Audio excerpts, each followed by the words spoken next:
Muito boa noite, sejam bem-vindos a mais um Papo MedCode, nosso bate-papo semanal sobre temas médicos relevantes na nossa assistência, onde eu, Dr. Áureo do Carmo, e meu amigo Dr. Guilherme Almeida, sempre trazemos informações aí confiáveis para você e com conteúdo aí bastante didático. Boa noite, meu amigo. Boa noite, Áureo. Hoje um tema que quase ninguém sabe nada, né? Um tema de uma situação que aconteceu há muito tempo atrás Long e que time. gerou pouquíssimo impacto, né, nas nossas vidas. Exatamente. É um tema que a gente teve, eu não sei se foi o privilégio, né, ou o desprazer de Eu acho que é participar como médico. desprazer. É privilégio pela história, né? E o desprazer pelo que a gente vivenciou, E né? os outros Todas também, né, vivenciaram. E os outros também, a sociedade como um todo, né? Então, hoje nós vamos falar de Covid-19, né? Um tema aí que ainda continua aí com muita repercussão, né? A gente teve, obviamente, momentos piores, né, em relação à Covid, principalmente nos anos aí de 2020, 2021, né? Aqui no Brasil. Até a vacina, né? Até a vacina. E aí, com o advento da vacina, a gente teve Um arrefecimento. um arrefecimento considerável, né? Principalmente da gravidade dos casos, né? Do número também, mas principalmente da gravidade dos casos. Então, meu amigo, é um tema que muito me interessa, né? Muito interessa a todos que vivenciaram ali nos setores Covid da vida, né? E mesmo quem não é profissional de saúde, né? A Covid ela veio trazendo várias nuances aí, tiveram vários problemas que ela trouxe, que a gente vai falar mais para frente aí, né? São problemas que a gente ainda vai acompanhar por décadas, né? E trouxe também coisas boas, né? Mudanças em vários hábitos da sociedade, de uma maneira geral. Melhora da higiene, que melhorou né? a higiene, Pessoal, né? exatamente, empatia, enfim, e várias outras coisas, né? A gente teve um avanço tecnológico, né, importante nessa época, né? Hoje, por exemplo, falando de Rio de Janeiro, né, a gente tem como pedir um exame pela internet, digitalmente, mandar uma receita, coisa que antes da pandemia a gente não tinha, né? Então, vamos falar sobre Covid-19. Beleza, então a gente pode começar do começo, né? Lá em novembro, dezembro de 2019. Wuhan, ainda em Wuhan. Em Wuhan, na China. Wuhan. Wuhan. Você agora está fazendo chinês, por isso que tá um Wuhan diferente aí. E a gente começou a ouvir sobre os primeiros casos. Eu que fiz mestrado e doutorado em medicina tropical já tinha estudado o coronavírus, né? O coronavírus ele sempre foi uma causa importante de infecção respiratória alta. Tem muitos casos também em animais, né? Exatamente. Cachorros, eu acho que são muito... Só que ele sofreu uma mutação, que aí se discute se ele se foi produzido em laboratório ou não. Estava sendo estudado em laboratório, se foi uma mutação sabe, né? Em alguns animais, morcego, pangolim, etc. Né? Mas a gente não sabe. E começaram a ter os primeiros casos na China de insuficiência respiratória aguda grave, né? Em casos gravíssimos, né? Circulando. E as primeiras notícias eram que eles estavam controlando esse surto, digamos assim.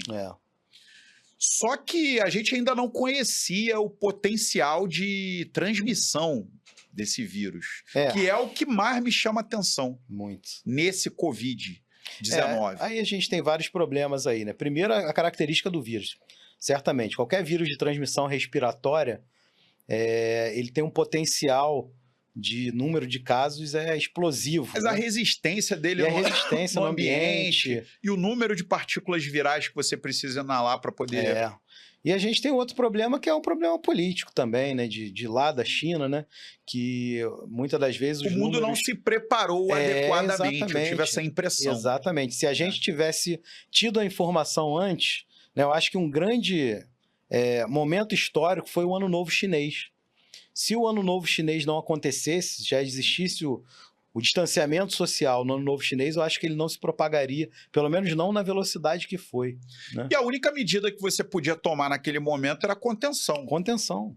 Quer dizer, você fechar aquela população e tentar, de alguma maneira, impedir frear, né? Impedir a não, acho que transmissão. frear, diminuir a velocidade. Para nível chinês, eu acho que você conseguiria até impedir. Eu acho que, de repente, a avaliação deles também, né? não conseguiu ser rápida e completa, e às vezes não estou aqui para fazer julgamento de culpa, porque você desconhece a doença. Exatamente. É uma doença nova. Doença nova. Não tem né? Agora é em 2024 é mole, né? Você falar. Engenheiro de obra pronta. Mas lá em 2019, não tinha como. Kierkegaard falava isso, né? Que a vida era vivida para frente, né? Quando você olha para trás, tudo é absoluto. Quer dizer, você sabe o que aconteceu, né? Bom, em relação à transmissibilidade, esse é o ponto, né? E aí, aqui, falar do Brasil, começaram a ter os primeiros casos na Itália, né? Se eu não me engano, né? Na Europa acho que começou pouquinho pela antes, Itália. né? E em março, pós-carnaval aqui, teve o primeiro caso brasileiro. E São depois Paulo. teve um quadro clássico aí de um casamento que aconteceu de atores, na né? Bahia, de atores famosos e tal. Pessoal que chegou da Europa, cara, todo mundo pegou. Então, assim, aquilo já mostrou que a transmissibilidade era altíssima. E que não precisava ter contato íntimo. Não interessava se era ambiente fechado, não interessava se era ambiente aberto, né? A transmissão iria ocorrer. Essa é uma característica até interessante, né? Já que você levantou a bola, né? Eu tenho uma característica na minha vida, até preferência profissional, né? De trabalhar no público e no privado, né? Então eu sempre gostei de trabalhar no hospital público, que eu trabalho há 20 anos, é quase uma pena, né? Que eu estou cumprindo lá no Gafré. 20 anos, hein? Vou fazer 21 esse ano. E sempre gostei de trabalhar no hospital privado, bom, né? De boa qualidade. E em 2020 eu trabalhava no hospital privado do Rio de Janeiro, que eu posso falar que não tem problema nenhum, que era o Copstar, né? E os casos de Covid que eu tive contato, né, como médico, chegaram muito, muito antes no Copstar do que no Gafré. Então a Covid, ela tinha a característica de ser uma doença de rico, entre aspas, né, no início da pandemia. Por quê? Justamente por causa disso, porque os casos surgiram primeiro na China, né? Mas com o Ano Novo Chinês, eles se espalharam para a Europa, para a Austrália, para os Estados Unidos. Os primeiros casos brasileiros, né, a gente acha que vieram da Europa, né? Da Itália, propriamente de Itália e Espanha, eu acho. Mas não tenho uma certeza absoluta. E essa festa foi uma dessas situações, né? Foi famosos casos ali.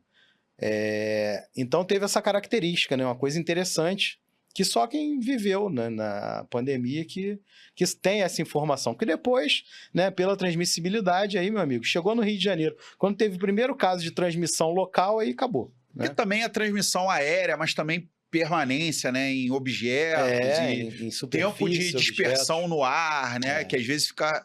ele não decanta, digamos assim, no ambiente, né? Transmissão com poucas partículas virais, né? A característica do próprio vírus de se replicar muito rápido, né? E ter proteínas se aderindo a receptores pulmonares, né? Vinculados à enzima conversora de angiotensina.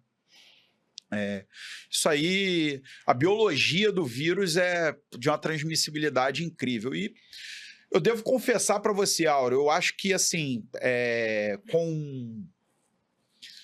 com um pouco mais de emoção do que razão, eu não penso que seria possível nenhum tipo de medida de contenção para essa pandemia.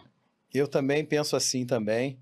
Eu acho que a maioria das medidas que a gente adotou, que a gente vai acabar falando em algum momento, né, de distanciamento social, de emprego de máscara, de uso de álcool gel, de limpeza das mãos, elas servem sim para combater a transmissão, mas o impacto, a gente não tem números tão robustos e absolutos para poder fazer uma avaliação criteriosa, científica, racional. Tá? Muito difícil de segurar essa... Qual a sua impressão? Assim. A minha impressão é que a gente está diante de um vírus absolutamente novo, com mecanismos de transmissibilidade Para ser um pouquinho mais palpável, você acha que fazer o distanciamento social como foi feito? Você acha que qual seria que a gente não está falando cientificamente, né? Tá falando de impressões. Então, cientificamente, o que a gente tem... Você acha que isso freou muito a evolução da doença? Olha, tem modelos matemáticos, etc. Mas eu estou falando de impressão. Não, como foi feito? Foi feito? Claro que assim, a gente mora no Rio de Janeiro, né? No Rio de Janeiro, a gente não teve Não teve distanciamento social. Um distanciamento social como teve na Coreia do Sul, por exemplo. Como teve na China. Aqui ninguém ficou trancado dentro de casa. Quem ficou trancado dentro de casa ficou trancado dentro de uma casa pequena, morando com 10 pessoas. Um em cima do outro. Mora um em cima, o outro no outro. Eu acho que quem mais se protegeu... As comunidades, né, também. Quem mais se protegeu era quem tinha condição, né? O idoso, por exemplo, que tem um nível socioeconômico razoável, ele acabou se protegendo. Sim. Né? Mas em nível populacional, isso não aconteceu. Mas, por exemplo, na Coreia do Sul, lá na China, o controle era muito mais rigoroso, né? Eles rastreavam as pessoas pelos celulares dela. A estrutura habitacional lá é completamente diferente. E a segurança. E a segurança sanitária e financeira também. Ou seja, logística, financeira. Tudo, logística. Então é bem diferente. Financeiro. Então aqui, certamente, né, não teve esse impacto tão grande, né? Eu lembro que quando teve aquele acidente de Fukushima no Japão, 2010, houve uma campanha intensa e que morreram um número de pessoas, centenas, 1000 pessoas, não sei.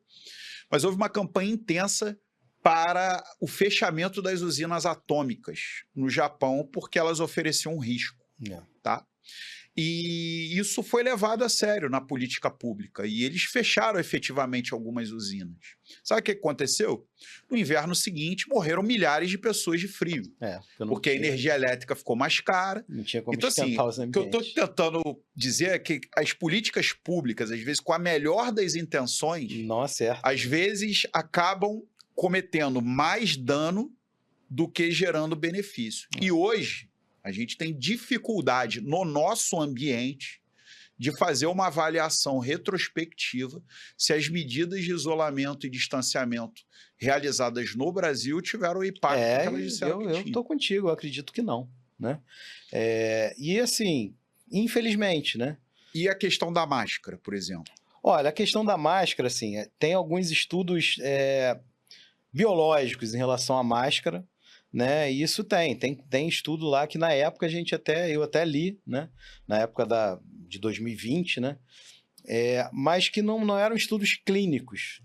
Eram aqui no Brasil também. Microbiológicos. A máscara ela tem durabilidade. Não, máscara de pano não dá pra confiar, máscara de pano, fresta pra tudo quanto é lado. Eu tenho a minha até hoje do Flamengo, né? Mas aquilo ali, fresta pra tudo quanto é lado, né? O sujeito não lavava aquela máscara várias vezes no dia. O poro enorme que ali passa facilmente o vírus, né? Entendeu? Posicionamento da máscara. As máscaras aqui, descartáveis. Né? Você via a qualidade das máscaras que começavam a ser produzidas muito baixa. Terrível. Né? E também não continham fresta. Mas o cúmulo foi a máscara de crochê que eu vi. Pô, aí a máscara de crochê é brincadeira. E também a manipulação da máscara, né? Muito mal manipulado. Sim, cara. Ali foi... A máscara, às vezes, foi algo ali também, uma maquiagem, né? A maioria das vezes. Porque existe uma metodologia para a máscara. E essa metodologia não foi aplicada. Exatamente. Se todo mundo segue à risca a orientação de como usar adequadamente a máscara, certamente a gente teria resultados melhores. Certamente. Porque os estudos que a gente tem, que foram feitos e que realmente mostraram num ambiente controlado, com a técnica correta, aí realmente, aí você tá de máscara aí, eu tô de máscara aqui, você pode espirrar e eu espirrar, que não vai ter vírus, né, depois de 60 centímetros. Não vai ter vírus, né? Então... beleza, mas é um ambiente controlado e com a posição adequada. O que você mais cansa de ver aí é o quê? O pessoal com máscara aqui, outra coisa é a composição boca, do álcool gel, né? Eu acho que já foi feito até estudos em CTI que pegaram o álcool gel e tinha bactéria dentro do dispensador do álcool gel. Assim, é complicadíssimo, né, cara? Assim, gente, a gente está falando aqui com o máximo de sinceridade para vocês, né? E levando vocês a pensar um pouco, né, retrospectivamente, se as medidas que foram tomadas foram mais medidas para inglês ver, que essa é do que efetivamente... que é essa expressão que a gente usa aqui, do que efetivamente medidas que foram eficientes. E, possivelmente, muitas das medidas que foram tomadas foram danosas à sociedade. Então, assim... A gente vê gente usando máscara até hoje. Está criando essa discussão. E está usando corretamente? Não, continua usando incorretamente. Então, se tivesse usando corretamente, ainda estava bom, né? Então, isso é uma coisa a ser discutida. Áureo, nesse momento eu queria que você falasse um pouquinho de manifestação clínica aguda. Aguda. Manifestação clínica aguda é sintoma respiratório, né? Então, sintoma respiratório, que pode começar com sintomas respiratórios altos, né? Coriza... odinofagia, quadro gripal, né? Febre, que pode até não estar presente, né? Coriza, cefaleia, um mal-estar geral, exatamente. Então, assim, tudo igualzinho a uma gripe clássica, uma síndrome gripal clássica, né?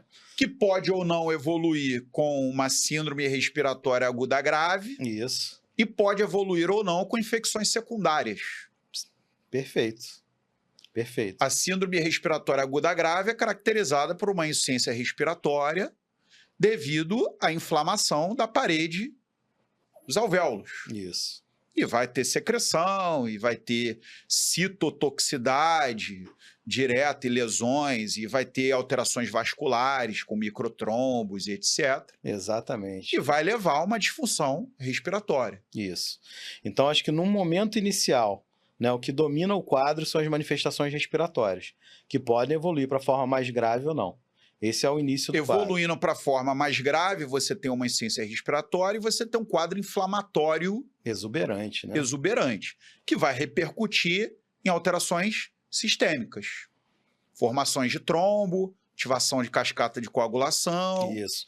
E o vírus também tem essa característica, né? Não só pela resposta inflamatória, mas a própria resposta específica ao vírus é trombogênica, né? Então, assim, antes do SARS-CoV-2, né, que é o nome do vírus, né, COVID, é o nome da doença, né? A gente não via muito, porque, por exemplo, numa fase mais tardia, eu vi muita complicação trombogênica, né? Tromboembolismos, né? E eu cheguei a falar de um caso quando a gente falou de AVC, infarto. Não, eu falei da obstrução intestinal, né? Eu falei de um caso de trombose de veia mesentérica. Então, várias tromboses, trombose venosa profunda, infarto, e assim, eu apresentei AVC, TEP, né? Eu apresentei trabalhos no Congresso Mundial de Cardiologia mostrando essa estatística, né? Do aumento expressivo dos casos de TEP fatais, né, no Brasil aí nos últimos anos, e que eu relaciono à Covid, né? Pelo menos de 2020 a 2022. Esse é o mais exuberante do quadro agudo. O paciente pode ser assintomático. Pode. A grande maioria até. A grande maioria. Né? Ou sintomas leves também, né? Coriza. E o grupo que geralmente tinha sintomas mais graves? Que esses quadros de insuficiência respiratória grave, os quadros de tromboses. Que subgrupo era esse, geralmente? Pessoas já debilitadas. São pessoas que ou tinham comorbidades, que aí já tem uma reserva menor, né? Mas tem uma grande característica, eram os obesos, né? Os obesos sofreram muito na pandemia. Tinham infecções mais graves, e isso a gente E a população acima de 80 anos. Os idosos sempre sofrem, né? Imunossuprimidos até que não tanto, né? A gente não teve muitos casos graves, por exemplo, pacientes HIV. Sim. Né? Mas os idosos, pacientes com doença pulmonar obstrutiva crônica, os obesos, pacientes renais crônicos, são comorbidades que foram relacionadas à mortalidade. Talvez também pacientes que tiveram contato com alta carga virológica. E também tiveram como os profissionais de saúde que estavam trabalhando em ambientes, enfermarias de Covid. E a gente teve algumas variantes também que foram mais graves do que as outras, né? Para mim, né, eu vivi na prática até a variante Delta, né? A Omicron eu vivi também, mas a Omicron quase não internava mais, né? A gente já tinha vacina. Já tinha vacina. Para mim, a mais grave foi a P1, né, que foi a que começou a surgir aqui em Manaus, né, na Foi de Amazônia, Manaus. né, Manaus para o resto do Brasil. Então, Começou para a ser mim, foi a chamado de variante grande... Manaus, mas aí eles Manaus cortaram o negócio do P1, nome, né? exatamente. Para não estigmatizar. Porque aí você está colocando a culpa numa cidade, né? Que não tem Exatamente. nada a ver com a história, né? Então, a variante P1. Eu acredito que eu tenha pego a P1, inclusive, né? Que cronologicamente, né?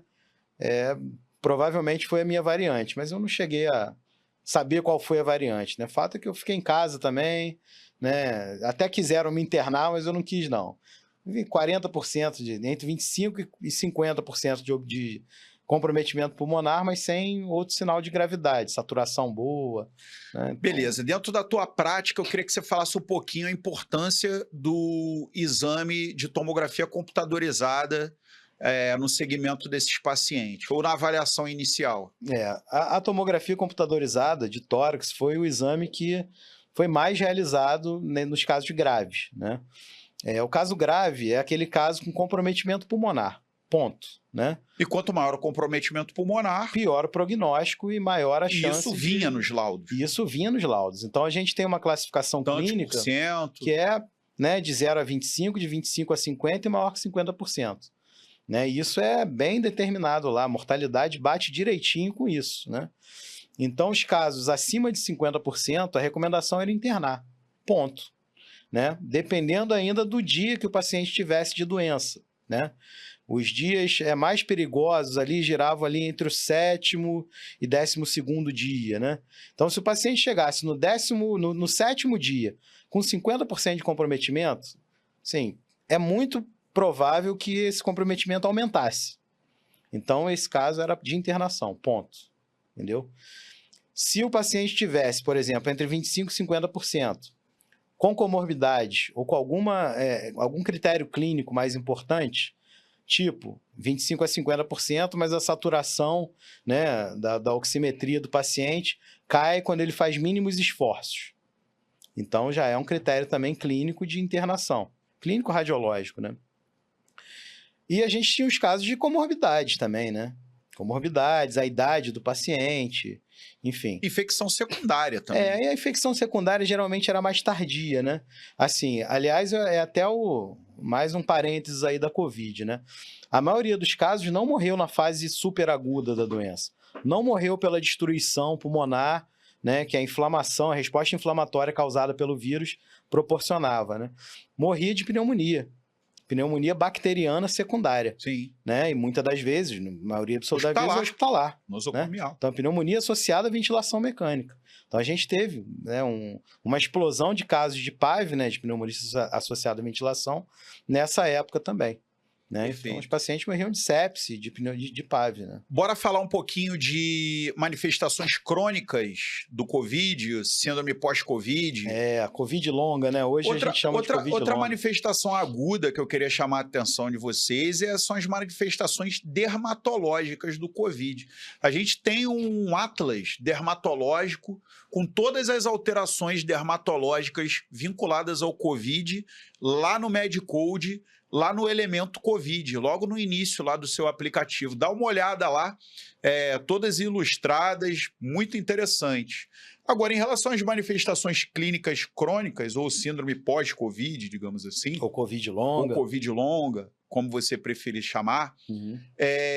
Eu, né, como endocrinologista, né, eu vivenciei e vivencio hoje um aumento no número de falências ovarianas e falências testiculares, com infertilidade, deficiência hormonal, tanto de testosterona no homem quanto menopausa precoce em mulheres, tá? E esse aumento foi acentuado, né, após a epidemia de Covid-19. Tá? Inclusive, existem publicações e trabalhos mostrando que o Covid gerava oforite e orquite, gerava inflamação no ovário e gerava inflamação testicular. Tá? Então, isso já faz parte dos estudos em relação ao pós-Covid aguda ou Covid longa, como você prefere chamar. Queria que você me citasse alguns outros que você vivenciou. Assim, eu vivenciei muitos casos de miocardite pós-Covid, Alguns casos que evoluíram até insuficiência cardíaca, pela miocardite mesmo. Alguns casos de pericardite. Pós-Covid ou pós-vacina? Pós-Covid. Pós-Covid. Pós-vacina também tiveram alguns casos, mas eu vou te falar, miocardite. É como qualquer vírus, né? Qualquer vacina, né? Em qualquer vacina. Então, miocardiopatias, muitas, pericardiopatias, algumas, doenças tromboembólicas, muitas também, né? Vários pacientes com TEP, tromboembolismo pulmonar, silencioso, isso anos depois. Anos depois, né? Começa com semanas depois, mas, né, perpetua. Em muitos casos a gente tem até hoje. Mas, para mim, as mais exuberantes foram as manifestações neuropsiquiátricas, né? Psiquiátricas na sociedade de forma geral, não só em quem foi acometido pela Psiquiátrica doença. não exatamente viral, né? Não exatamente pela influência mas do vírus no organismo. Que a pandemia gerou, né? Então, assim, a gente tem muito mais casos de depressão, de ansiedade, transtorno de ansiedade, depressão, pós-traumático, né? Distúrbio pós-traumático, né? Estresse pós-traumático. Estresse pós-traumático, né? Isso aí. E a gente tem, né, que foram acometidos pela Covid, as manifestações neuropsiquiátricas por causa do vírus mesmo, né? Isso é tema da minha tese de doutorado. Por alterações, sobretudo, vasculares no sistema nervoso central. Vasculares, as mais proeminentes, mas não só as vasculares, né? Porque, assim, independente da alteração vascular, propriamente dita... Ou citopática, né? Citopática. O próprio vírus, porque o sistema nervoso central não é famigerado por estar mudando as suas células, né? Células perenes, digamos assim. Não é uma pele, né? Não, mas você não troca de cérebro a cada 10 dias. A cada 10 dias, pois é. Então, assim, a gente tem manifestações, sobretudo neuropsiquiátricas, né? Muito, muito exuberantes. E já tem uma corrente de autores que acha que a gente, em 10 anos, né? Um pouco mais, vai ter uma leva de demência relacionada à Covid. E eu sou um desses, porque realmente observo isso muito na prática, né? A minha tese, né, eu estou estudando as alterações atencionais da Covid. Na fase aguda, né, que é catastrófico, e depois também na chamada Covid longa, né? E a gente tem, casos que a gente mantém essas alterações atencionais a longuíssimo prazo, né? Independente se o sujeito teve aquela gravidade toda, né, durante a internação hospitalar, né, aquele paciente ficou entubado um tempão, né, teve delírio durante a internação, não. Eu tenho um dos meus trabalhos publicados, eu excluí esses pacientes mais graves, excluí quem teve delírio e peguei só o filé do paciente internado com Covid. Aquele paciente que precisou de um suporte ventilatório, mas não invasivo, oxigênio terapia, só. Catéterzinho de O2, máscara, né, sem invasivo. E esses casos foram catastróficos, né? A alteração atencional nesses pacientes era muito, muito grande, muito grande. Nos pacientes mais graves, pior ainda. A alteração pior ainda. Então, assim, é um vírus novo. E a fadiga crônica também. Fadiga crônica é a queixa mais prevalente de Covid longa. Que é uma fadiga crônica multifatorial. Entra em tudo isso aí, né? Exatamente. Aí também até tem alteração muscular. Até lesão muscular mais frequente. Tem miopatias pós-Covid, sim. Né? E, enfim, e alterações hormonais, como você falou, né? Tem alterações tiroidianas, que já citaram também. Sim. Essas alterações ovarianas, testiculares. Então, enfim, é um vírus novo, né? Que, embora a gente ache que saiba muita coisa dele, a gente não sabe. A gente vai saber ao longo dos anos. A gente sabe coisas suficientes para frearem a pandemia, como a gente freou, né? Hoje a gente não tem mais tantos casos de Covid graves, sobretudo. Até tem, mas são mas poucos. assim, até o número, né? Assim, numa emergência hoje você não tem 90% dos pacientes chegando com síndrome respiratória, entendeu? Então diminuiu o número de casos também. A bivalente, né, que os estudos mostram que ela tem uma eficácia na prevenção dos casos, né? E não só na diminuição da gravidade, né? Então... Mas foi a grande virada de chave. A vacina foi uma das coisas que a gente aprendeu rápido que funciona, né? Mas fora isso, tem muita coisa do vírus que a gente não tem ainda um esclarecimento bom ainda. Tem muita coisa para a gente aprender ainda, né?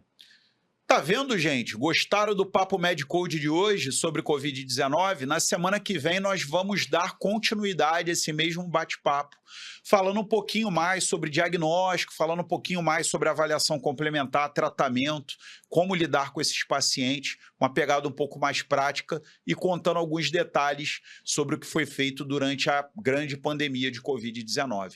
Conto com a presença de vocês na semana que vem. Um abraço e até lá.